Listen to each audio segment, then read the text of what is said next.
Welcome to the Future of Ground Transportation podcast, where we discuss the exciting innovations that lie ahead for organizational ground transportation. Each episode, we cover topics tailored to those resolving transportation-related challenges and provide tips, tools, and trends that will inspire you to stay ahead of the curve. And now, here's your host, Daniel Perez. Welcome to the Future of Ground Transportation. Today we have a special guest, Mr. Jonathan Marques, founder and CEO of Driving Academy. Jonathan, thank you for being part of our show today. Not a problem. Thanks for having me, Dan. It's a pleasure. It's a pleasure. So, Jonathan, before we get started, if we could please educate all the listeners a little bit about yourself and Driving Academy. What is it that you guys do? Yeah. So my name is Jonathan. I'm the founder of what I like to call the best truck driving school in the whole country. And the cool thing is I don't even have to say it myself anymore. A few years, I think 2 years ago, a company came across, they're called the world's greatest. And they go to all the different industries and they wanted to see who's the best in the truck driving school industry. So they do this across multiple industries. So they invited us to apply with a couple hundred other schools out there. And they wound up rewarding us as the world's greatest truck driving school, which is definitely an honor, which is pretty cool. Our mission as a company is to actually help 1 million people get on the road to freedom with a CDL license. We've helped thousands of people so far, so we got a long way to go. And we just became the first and only truck driving school franchise as well in the country. So we actually help our franchisees start their own trucking companies. Some of our franchisees are truck operators or bus operators, and some of their biggest headaches is actually they want more drivers. So we actually turn their headache into a profit center where we can actually just sell them a franchise and then show them exactly how to create their own drivers and get paid on everybody, and then just keep the top percentage of students for themselves. Very well said. Perfect. So tell us a little bit about, Jonathan, how you began this journey of Driving Academy. Yeah. So after college, I owned a few restaurants. And restaurant business was a tough business, learned a whole lot there. And then at that point, I decided to work for a truck driving school. It was very interesting to me. I loved kind of if you want to feel corporate, you go into the office and do some sales. If you want to kind of let loose, go out to the yard and help some students out and train and all that. So I really love that part of it. And I love really every time as a business, you make a sale, you're actually changing somebody's life. So that really attracted me to it. From there, I actually started learning the business more. And the company that I was with, I wound up doubling their business every year for about 3 years. At that point, I saw, hey, if I'm doing so good at this, why not just open up my own school? And then that's pretty much what I did. So about 6 years ago, I opened up my very own school, started from scratch again. And it's been a journey ever since. I was the one-man show that like just that entrepreneurship story. For the first 6 months, I was a janitor, the sales guy, the trainer, cleaning the toilets, everything that needs to be done 7 days a week. And now we have a team around like 30, 34 people or so. And we just became a franchise and we're scaling nationwide. So it's been a cool journey so far. Awesome. Thank you for sharing that, Jonathan. And congrats again on your success. So for all the listeners, again, to give a little bit of context, what kind of training do you guys do? What kind of licenses you guys normally certify your students on? Yeah. So last year we did about 2,400 students in total. And the cool thing is we help people out with any type of CDL license. So CDL Class A or CDL Class B. So for people who don't know, CDL Class A means you get to drive the big tractor trailers. It also means you get to drive the small trucks as well, like box trucks and dump trucks.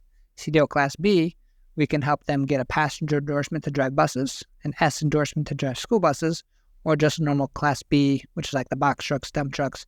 However, people who go for that license, they won't be able to actually be able to drive a CDL Class A itself. So we have, depending on how the student kind of sees their work life look like after, we kind of guide them to the right direction. Busing is a great opportunity to get into if you want something more local. If you like actually talking to people, interacting with people, which is always a great thing. You always hear stories. And I know you know a whole bunch of great bus drivers for your company. Totally. All right. So tell us a little bit about the industry and I guess one of the main challenges that I see and that you guys are actually contributing and solving this issue is the most trucking companies and bus companies, we all have a major shortage, right? The latest statistic that I've heard, and there's about an 80,000 driver shortage right now. And this is in the country right now. So that means if you really think about it, 80,000 people, a football stadium full of people, can get hired today, and then the shortage will be gone. So that just kind of gives you a whole idea of how big this problem actually is. So we try to do our part. Step one is educating people on how lucrative becoming a driver actually is. So usually our students kind of fit a similar profile. They're making anywhere from like $25,000 a year to like $40,000 a year. And then they'll invest $4,000, $5,000, $6,000 into their education with us, depending on the course that they want. And then we'll help them find a job. So we offer a lifetime job placement because we know most people don't come here just to get a piece of plastic that says that they can drive. They want to get a job at the end of the day. So we have companies that contact us every single week saying, hey, we want drivers. And then we just put them on our job board, and then we let the students decide which company they kind of want to go for, because we believe in free market, which means we believe that the student or the driver should be working hard for the company, but I believe a company should be working hard to keep the great people as well. So we don't really believe in all that contract work or signing your life away for X amount of years. If you invested in yourself, why not be able to choose where you fit the best? Recruiting CDL drivers nowadays, what is the biggest weakness in the market? Yeah, so the biggest thing is a lot of people say, oh, a truck driver's lifestyle is not cool or a bus driver's lifestyle is not that great. But you have to understand we're just people. So all people, no matter what profession, they all have the same needs. A certain amount of money, we all know they can make great money in this industry, so that's usually not an issue. It's usually companies are not trained on how to be practical psychologists to keep their employees engaged, to keep things going, to make sure that they don't stay. Now, for most companies, however, they have a harder time because their insurance companies require them to have some experienced drivers, which means the companies who actually have the ability to invest in their infrastructure, add some orientation processes, maybe some trainers where they can kind of team up with brand new drivers. Those are the companies that will have less of an issue finding drivers and keeping things going. Like I mentioned, we did become a franchise to try to help companies out with this situation itself. For instance, our first franchise location, the owner there, he owns a huge construction company, 400 plus employees. And one of his biggest things, he was preventing them to scale. He had the money, he had the location, he can get all the equipment that he wanted, but having qualified CDL drivers was his biggest limited factor to scale. So we just said, hey, if you have the infrastructure, you already have the land, you already have the trucks, you probably have some staff that you can trust in this venture. Let's show you how to open up a school where you can get paid now instead of spending thousands of dollars a month on advertising and trying to recruit. Why not just convert that into an actual business that runs for you, turns a profit for you, and then you can keep the top percentage of students for yourself? What are the main challenges for those operators to try to get the proper license? But based on your experience, like what is the overall issues that most companies into the market? So I know for us personally, we had a ton of municipality issues to experience when they try to tap into this industry, whether it's creating their own CDL school or...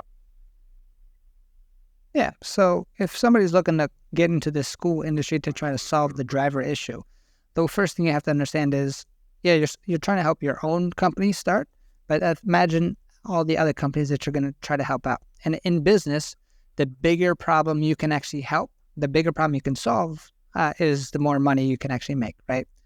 So think of it that way. Now, what is the biggest issues most people have? To give you an example, when I first started my first truck driver school, it took me 9 months because I had no idea what I was doing. I had to create the curriculum. I had to create the certain contract that they wanted to see. I had to create everything from scratch. And people who kind of try to do this on their own kind of see the same issue because every state has completely different laws, has completely different regulations when it comes to getting approval in that state for this industry. So the cool thing is our contracts, our curriculum, everything is on a national basis. So we're already certified on a national level. And that's kind of the benchmark that is needed state over state. So pretty much what we do is we become the guide to somebody who wants to open up their own school. We can turn that 9-month period to, for instance, our first franchise location. We're able to help them up in as fast as 4 to 5 months type of thing, because we knew all the loopholes that they had to go through. And usually what takes the longest is you submit an application, you don't give them exactly what they want. They push it back. Hey, you're missing this, that. And that just keeps kicking the can down the road while all these expenses and problems keep kind of going up. So we're just there to kind of be a guide, give you all the things that we've already created so you don't have to create anything from scratch. And we already know the proven system works. Thank you, Jonathan. What about for most of our listeners, whether it's transit agencies, trucking companies, bus companies, how can they partner with the right CDL training school to solve this issue, right? Based on your experience, what will be your perspective and advice for those folks? So 2 ways to do it. One, are you able to take on brand new students would be the first thing. If so, communicate with a local school near you and just make them aware of it. Some people like to do the old school way of going into class and talking to the students and adding some value to the students itself about how the opportunity is going to look like if they work for that company. Another way would be the way I've seen work the best is if you have people who work in an office or a warehouse and they've proven themselves to you over the few years of working, and you know that they're a good worker. I've seen companies invest into those people where they pay for their own training, and then they actually get a much more loyal driver when they actually upgrade, because now the driver stays and keeps going that way. Depending on how the company is structured, because at the end of the day, loyalty is the biggest thing that companies need, because if they can hire the right amount of drivers and they stay longer, then the recruiting costs go down, they're able to scale faster, and that's usually a cool thing. How does those arrangements work for listeners within this call that have this sort of challenges right now and might be able to partner with someone like you in New York and New Jersey where they need that support? Like what advice will you give to them? Yeah, so if you're just looking for a lead source for drivers, then just go to your school and say, hey, we're hiring, and don't just assume one email or one phone call is going to get you that, right? We get calls almost daily from companies, and then we pretty much move their data into the job board itself. So it's just like anything else. You have to follow up with those individuals, try to get as high up the food chain as possible. If you're looking for maybe you have a group of people that you want to invest into, I would communicate with a local school near you and kind of work out a package deal. Anything is negotiable at the right volume, I would say. And then you can almost work out a tiered system where you pay as they are training. So if they quit or if they go away, you're not really losing out on all those funds either. Yeah, that is very well said. We have done a couple of those, especially for school bus systems where they need 40, 50 drivers. But what we see a lot of times is that some students will start and then after a week they quit, right? So what you said is very well said, between sort of creating a scale up or scale down package where based on the program to sort of mitigate the risk on both sides. Yeah. So Jonathan, in regards to the future of transportation, which is one of the main subjects that we talked about on this podcast, about flying cars, autonomous vehicles, and all these different modalities, what is sort of your perception of the future of transportation, and how will this impact sort of your target audience? Yeah, this is definitely a very powerful question. It's a question that I get a lot every time I go and tell anybody what I'm doing. They're like, aren't you afraid? They're all going to be driving themselves one day. So it is definitely going to be something that's coming. Now, the question is how far away? I personally believe it's going to be a 10 to 15 year window before trucks start driving themselves. I know the technology might get there a little bit sooner, but when you actually look at it, there's one wild card that most people have no idea about, and they're not even talking about.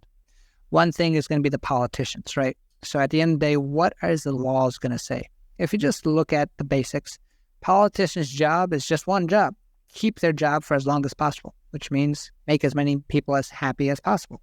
So in trucking alone, there's about 4 million people who are involved in just drivers plus their families.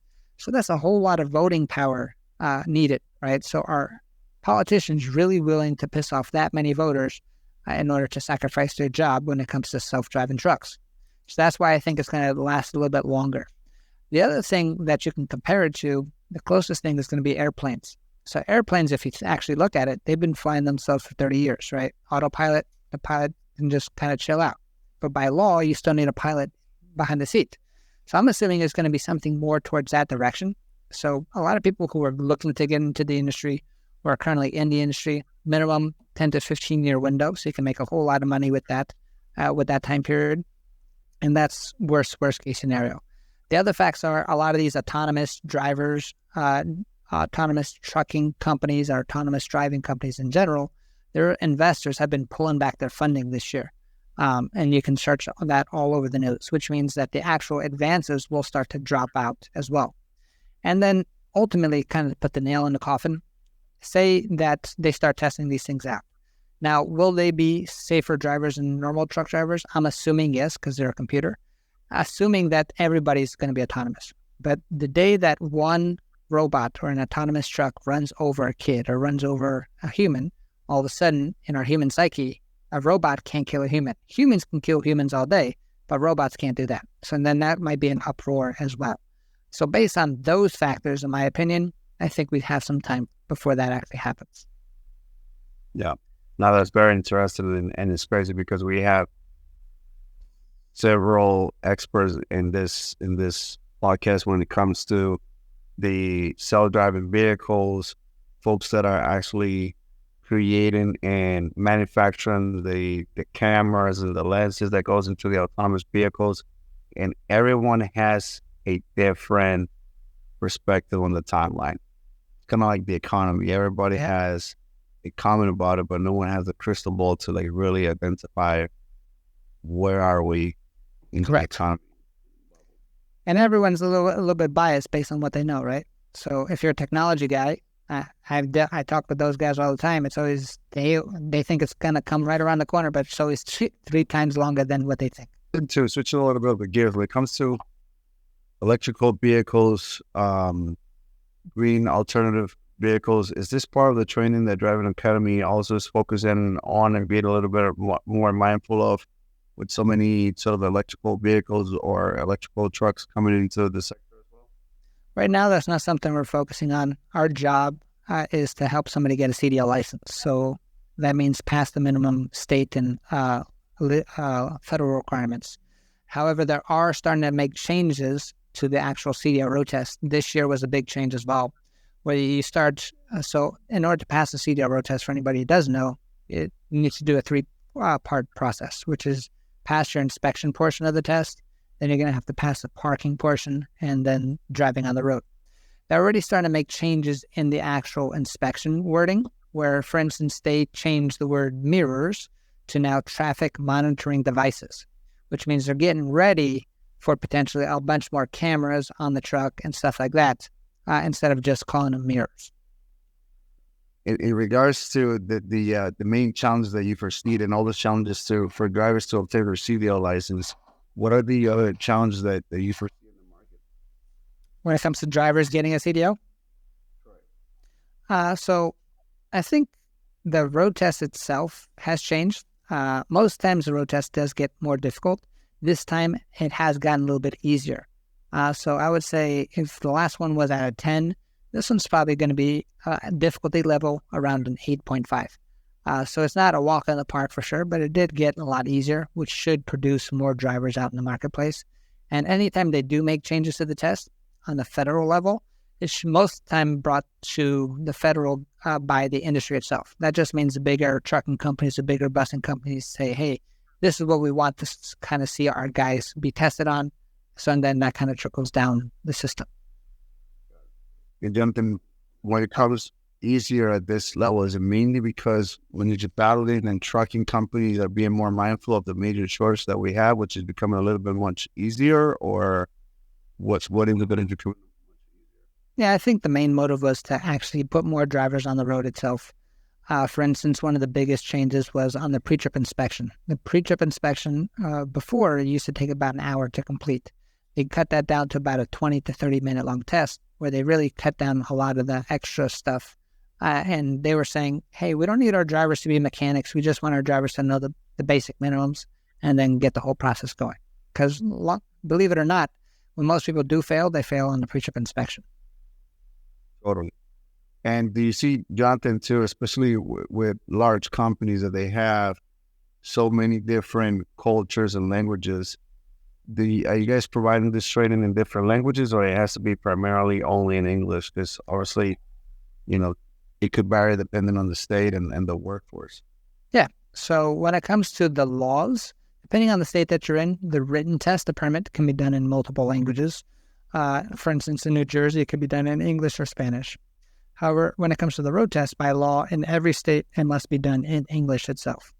Now, our company, we do have instructors that do speak other languages, Spanish, we have Creole, I even think we have an instructor that speaks Arabic. So while you're training, our goal is to try to get you ready to pass this road test, and we can speak to you in your common language. But when it comes to the road test itself, you must, by law, be able to speak English. And you don't have to be perfect, right? You just have to memorize a script. So I have one guy who flew all the way from Alaska to New Jersey to come to our school because they liked us on YouTube and all that stuff. They saw the value there. And this guy, you could not have a conversation with him. Like, his English was that bad. But Asian guy, super dedicated to his job, told him what to do. He just did it to the T. He went for his test.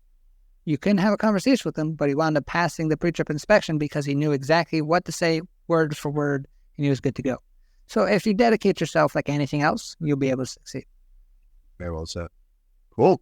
So switching a little bit of subject, Jonathan, as an entrepreneur, what is the best business advice you ever gotten, whether it's personally or professionally? So when it comes to the best business advice I've ever gotten, let me think about that real quick. Here it is.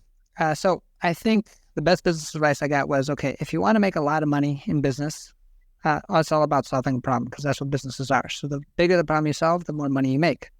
The other thing that most people forget is, I'm sure somebody else has solved a similar problem like that before. So all you got to do is copy them, and they're already giving you the blueprint. There's no reason to reinvent the wheel. Very well said, Jonathan. Thank you. And what about your top 3 favorite books or books that you have recently read that has resonated the most with you? Sure. So when it comes to my top favorite books, I'm always reading new ones or listening to them technically. I'm not that much of a reader. But the last 3 that I read was, one, it's going to be The Road Less Stupid by Keith Cunningham. And that was definitely a great insight. Every time I've messed up in business, I go back to that book and I'm like, yep, I did that wrong. And he kind of gives you the reason on how not to do things wrong. So I definitely wish I read that book much sooner. The second book that I'm currently reading now is Alex Hormozi's $100 Million Leads. And that's definitely a cool book. Gives me a different insight about business and marketing itself to just get your name out there. And then the third book that I just finished reading, a big one, was a biography about Walt Disney himself. So everybody knows Disney Studios and Walt Disney, but most people don't know his story, which is definitely fascinating. This guy grew up poor on the farmlands. He started his first company, I think, in his early 20s, and he went completely bankrupt, like completely out of money. He was trying to get any type of money he could from any of his neighbors. This guy was relentless about that, but he just kept trying. The reason why we know Walt Disney today is because he was probably one of the guys that I know the best that was able to take his imagination and turn it into reality better than anybody I've heard of before. This guy, most of his career, most people think, oh, he made money most of his career. No, his business and company only started making money towards the end of his life, and it really started compounding. Most of his life and business, their company was struggling. They didn't even know how to make payroll. If they didn't get proper loans from the Bank of America, they would not have even been here today. So definitely a very interesting story. But I think one of the biggest lessons is if you focus on just the resources that you have, you're looking at the wrong thing. That's all about how do you become resourceful with what you do have and make the impossible possible, turn your imagination into reality. And that is an amazing story of somebody who actually did it multiple times. That's very well said, Jonathan. Thank you for sharing those nuggets. So with that being said, Jonathan, how can all the listeners stay in touch with you? How can they learn more about Driving Academy? Yeah, so you can follow us on all of our social media platforms. We have a YouTube, Instagram, even TikTok. I'm not dancing on TikTok, but we do have a TikTok, and it's CDL Driving Academy at any of those locations. So it's just at CDL Driving Academy. You can find us, shoot us a comment. We'd love to have you. All right, we will make sure to add the notes into the episode again. So thank you very much, Jonathan, for tuning in into our episode today. And for all the listeners, again, thank you for joining on today. Please stay tuned for the next episode on the future of ground transportation. With that being said, thank you very much. Thank you, guys. Let's get the future going. Thanks for tuning in to the future of ground transportation.